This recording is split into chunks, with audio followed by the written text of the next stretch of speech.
Hello, Twin Flames. Hope you're all doing well. I'm here to present to you all another one of these tarot readings of mine, where I channel for you information pertaining to the more subtle moon phases of the month,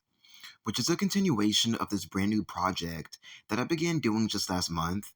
This one covering how the waning crescent moon phase from today, December 2nd to December 7th, will be affecting our first wave Twin Flame tribe. However, I will add that we will also be seeing how it will be benefiting us as well by taking the opportunity to access it in a different way by conjuring energy or whatever else we can from it while it's here over the next week or so. This is in order to save the bit of time that I have in my schedule as well, pulling only one card for this one in particular, which I feel is perfect for the theme of it, being a subtler phase of the moon anyhow. But first off, when Googling exactly what the waxing crescent moon is, before using my intuition right afterwards, it stated that the waxing crescent moon is a phase of the moon that occurs when a small portion of the moon is visible from the ground. It is the second phase of the moon's cycle and appears following the new moon.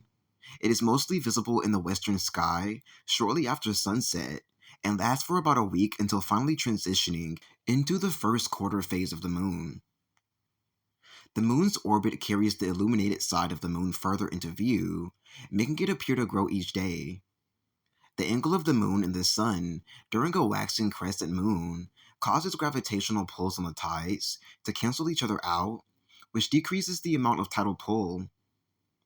It also helps our hearts open up on an emotional level, as crescent moons tend to do, crescent having a bit to do with crying, as we part ways with the limiting past another layer, so that we may have the understanding that we need, the insight, as well as the strength to move forward in life, independent from our twin flames. As this phase of the moon feels very personal and independent, rather than particularly mutual and about someone else. Although positive changes can still take place for your union during this time frame, as this is still life, and these kinds of things do tend to happen in an unscripted manner at times.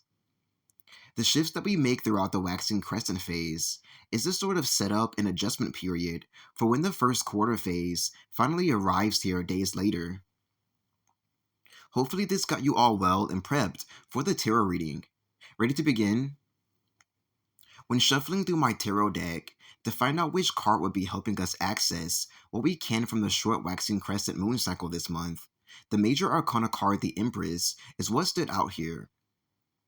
First up, I'm very interestingly feeling the energies of hunger pulsing within the young Empress's head, which is being complemented with the energies of greediness as well, as if she is ready to just devour everything that she needs while utilizing her intuition and deep goddess connection with Mother Nature and Mother Earth to determine exactly what it is she needs to ingest for her ultimate satisfaction. So it seems like the spirits I meditated on while pulling the card for this reading most certainly got the memo and my intention for this to be a conjuring session already being clearly depicted by the info I just channeled surrounding her hunger and shameless greed, coming from a very primordial and beast-like place within her,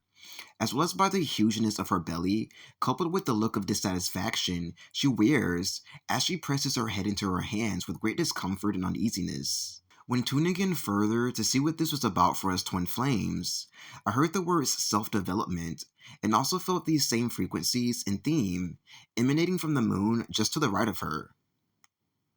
I then began to feel the energies of everyone effortlessly getting out of the way of our unique unions, all being facilitated by moon magic we're currently taking the opportunity to indulge in, and the ability for us to go through some form of a golden age get real portal, taking us right back to the most important parts of our soul to retrieve and sit in aspects of our soul that we've forgotten about, which will, in effect, ground you and center you just enough and in just the right spots within your hearts and soul to clearly see other things that matter, leading right back to the love of your life, your twin flame. So you see the sort of inner to the outer process that took place here, where we had to go within ourselves to touch base with our own souls first, paying attention to ourselves and seeing ourselves clearly in order to, in turn, lift our eyes up and pay attention to another. Perfect attention from the perfect place within yourself. This kind of perfection is possible and attainable, as well as your ability to be strong for yourself in this very way.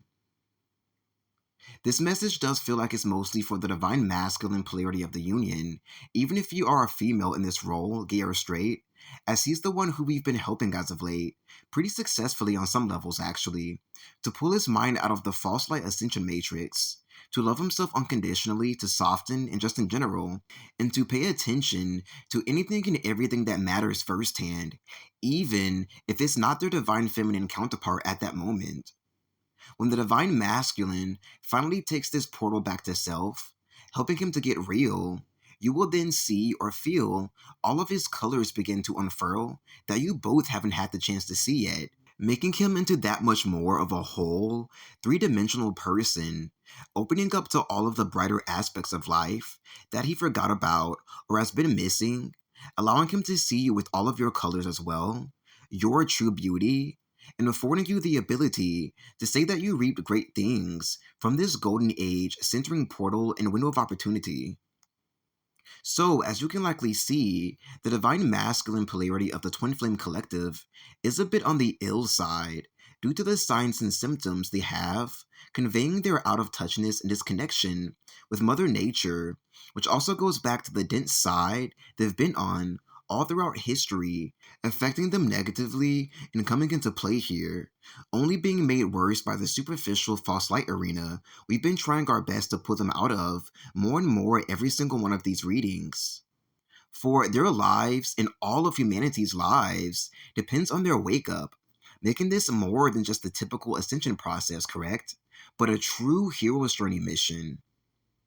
Softness has been acquired, I just heard, and can also feel from within the Empress in the illustration, coming with the energies of so much karmic history from the male side of human species that it feels like they truly don't want any part in anymore anyway. Just dissolving and being put to rest along with this, so that the divine feminine and everyone affected by our karmic history in general can be free to move on in the energetic planes even further, manifesting into our physical reality before the year ends, I'm actually being told, to be experienced.